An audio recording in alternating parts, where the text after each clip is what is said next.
Hey, what's going on, guys? Got a short little video because this is a story that I want my viewers to see, because it's about one of the guys that actually took the time to email me about a situation they had where they wanted to refinance a car loan and honestly just find out if he could get any help. And I'm really happy to say that yes, we were able to help out, and I asked the guy, is it okay if I share your story? Because I want all of my viewers to know that this stuff that I'm talking about is not just for those other people or for the lucky ones. Like, people can get this done. You can get this done. So I really wanted to share this story, and let me just give a quick shout out to Victor. Victor, man, I'm really happy for you. Thank you for reaching out, and thanks for letting me share this story. So Victor emailed me, honestly a couple months back in October, about a vehicle that he wanted to refinance because he was at 13.93% interest rate, right? Which is, there's definitely higher rates out there, but that's pretty high for a car loan. Not to mention, he said his credit score was about 730, which is pretty darn good. I mean, yeah, I know there's higher credit scores out there, but that's still a very solid A-tier credit score, and the interest rates that you can get with that type of score are a lot better than 13%. So anyways, we were talking. I found out what state he lived in. I called up a couple credit unions that were in his area and said, look, this is a situation. He's interested in refinancing. What do your rates look like? What can be done? And I think I spoke to about 3 different credit unions. Some of them I got a good vibe, some of them I didn't. And my main thing was just, hey, these are the places that I called. Maybe you should call them up and find out, if you like what these guys are offering you. And one of them, it sounded like, was really willing to help him out. Now, I'm going to stop here and say that, this is the easy part, right? This is really just calling people up, finding out what their rates are like, explaining the situation, right? That's easy. What really happened, what took place, was it took him 2 months to get this vehicle refinanced. And it sounds like it could have been done a little bit faster, but a lot of the times there's speed bumps in this process, which we don't really know what to expect, or we don't know that they're coming. So it's not always just smooth sailing, even when you have good credit, right? So the long story short is, he got it done. It just took longer than he thought it was going to take. Now, I want to share just what this guy did because it's freaking awesome, right? He went from 13.93% to 2.49%. I mean, that's what, a fifth of what he was paying? That's insane. He took his monthly payment from $636 a month to $534. So he's saving over $100 a month. And we did the math, and he saved $10,000 in interest. I mean, I think it's a little bit more, but the main number is $10,000 is what he saved, and that hits you right here, because that's not a small number, right?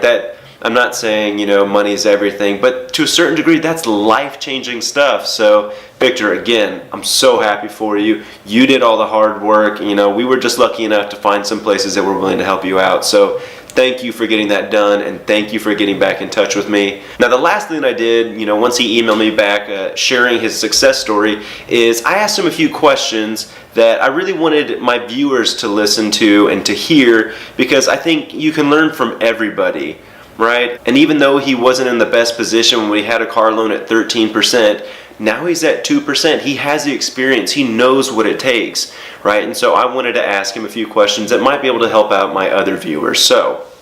Alright, so question number 1, I had asked, when you emailed me, did you realistically think there was any chance that you were actually going to get this done? Like, you were actually going to get your car refinanced and be placed in a better situation? His response was, when I first emailed you, I had no idea what the process of refinancing entailed. I purchased a car on impulse, believing I would not get a better chance given my situation, and went in believing even if I could refinance, it would only be marginally better. Now, honestly, that's just kind of a dose of reality, because a lot of people just don't feel like this stuff can be done. Like I said earlier, I don't want my viewers to watch these videos and think, oh, good for them, but that can't happen for me. I can't do that. My credit isn't as good as theirs is, and so there's no chance this could be done. And just don't fall for that, guys. Like, you've got to understand, like, this is doable. If you're in a position that is affecting you negatively, it is within your power to get it fixed. So, have belief in yourself. Understand that, even if you can't be helped out right now, you can work towards kind of whatever is hurting your situation to where you can get it done later. So stay strong, guys, and believe in yourselves that you can get this stuff done. The second question I asked him was, looking back, how easy was the entire process? And he says, looking back, I would say the process itself can be a little daunting. I believe the people that I dealt with is what made all of this as smooth as it can be. There were so many technical terms, information, and criteria I had to provide and meet. Without the loan officers and yourself answering my questions with the patience and thoroughness that you all did, I believe I could have been once again turned around and made to agree to yet again unfavorable terms. Sorry, I can't speak right now.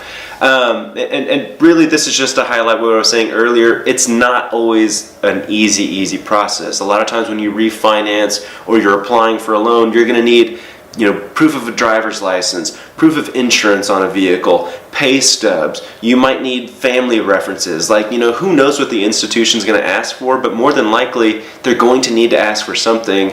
And depending on how much they ask for, it could be a bigger task than you think. So I appreciate the honesty, Victor. I know it's not always easy.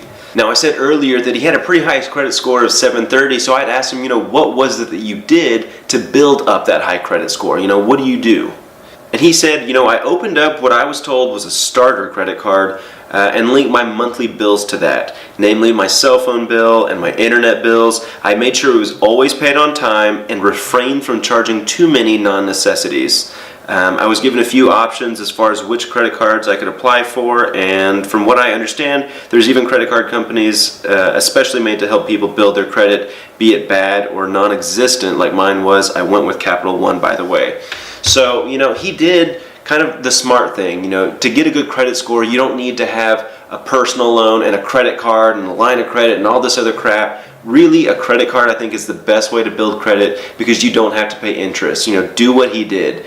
Get a credit card. Don't spend very much on it. I always follow the 25% or less of your limit rule, and then just pay it all off, right? At the end of the month, pay on time, pay in full. You'll never pay interest. So good job for doing that, Victor. I hope everyone kind of takes that as their favorite way of building credit. All right, so question number 4, I said, if you can go back in time to just before you got the car loan, what would you have done differently? He says, oh man, I've thought about this question plenty of times. I might have waited a little longer, or I've gotten a cheap $3,000 car off those shady dealerships you see all over the place. I personally did not like to have to depend on co-signers, and that should have been my first red flag. I definitely got myself into a situation that was just too much out of my financial capabilities, and while I got help getting through the door, I definitely struggled walking thereafter. I would have considered everything just that much longer so that I might have had the chance to be honest with myself and realize the kind of responsibility I was taking on. Very well stated. I feel like a lot of people bite off more than they can chew when it comes to buying a car, because a car is just like this status symbol in the U.S. and really for the world for the most part. And it's just like I've made it. A little bit if I have this car. No one wants to drive around in some cheap little $4,000 car that looks like a piece of crap. But here's the thing, at the end of the day, those people that are driving around in that cheap piece of crap probably don't have a monthly payment on it either, while you're stuck here paying, $600-700 a month just to look cool. So again, Victor, totally understand. And even though you're still in a position to where you have the car loan, at least now you're in a far better position knowing that I'm going to pay this off a lot quicker and spend a whole lot less money in interest. So also, real quick guys, I would almost never recommend buying from those shady dealerships just because, they're shady for a reason. You can still buy a $3,000, $4,000 car, just don't support those places on the side of the road because it's bad news, like bad news. All right, so next I said, knowing that you're now saving $100 a month and a little over $10,000 over the life of the loan, how is this going to impact you financially? And his answer was, I think when most people think of loans, they don't really consider the big picture. I personally didn't. Interest rates to me were just some extra dollars I had to pay for that favor of borrowing money. I never really stopped to think of that it all added up, and when you say $10,000 out loud, it really puts everything in perspective. I mostly saw the little number, the one that was going to impact me sooner, the monthly bill. That was what really pushed me into look into the options that I had. A $100 reduction to me was peace of mind which I really didn't have to worry about if this was a month that I would not be able to pay any given bill. Now that I see the big picture, I don't know. I feel like my money is my own again, like it's going to the places I want it to go, not to the places someone else demanded it to go. I'm sorry, I don't really know how to explain it much better. And I think you hit something perfectly, and that is most people don't look at the big picture. If someone buys a car and they're like, yeah, $500 a month, I can swing that, no problem. What they really aren't thinking about is like, it's $500 a month for sometimes the next 5, 6, hell 7 years of your life, right? A lot of people finance things expecting, oh, this isn't going to take that long, but if you really stop and think about it, you're stretching out these terms for so long, and these interest rates that people get, if they actually do the math and figure out what this is really going to cost them in the long run, it would shock a lot of people and probably cause them to reevaluate, was this a smart decision for me to make? So, I'm glad, Victor, that you're in a position now to where you don't have to worry about this as much, but good advice as well. So the last question that I asked was, for those that are looking to refinance their car, do you have any advice for them? And also, do you have any generic financial advice that, you wished you used when you were younger?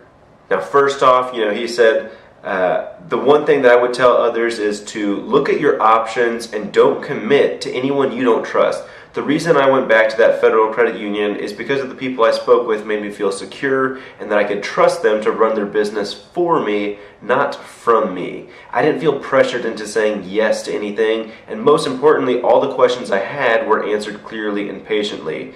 Even things I didn't think to ask were explained to me as the process went along. Things they asked of me, I was told why they were needed, and when I couldn't provide them, I was told why it would be important to do so. All of that, again, goes back to the people themselves and their overall attitude of providing the help their applicants required, not just the help they requested. As for financial advice, I guess the simplest of which would be know your limits. I think we live in a time where things are given to us too easily. So easily that we rarely stop to check if the responsibilities they come with are ones that we can shoulder.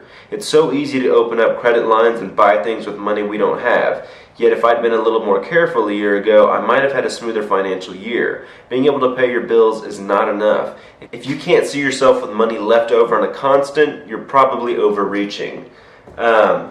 Honestly, great advice that everyone can apply, know your limits. Okay, things are very easy to get right now. There's a reason why banks are willing to give you $30,000 for a loan, or they're willing to approve you for some crazy, ridiculous house.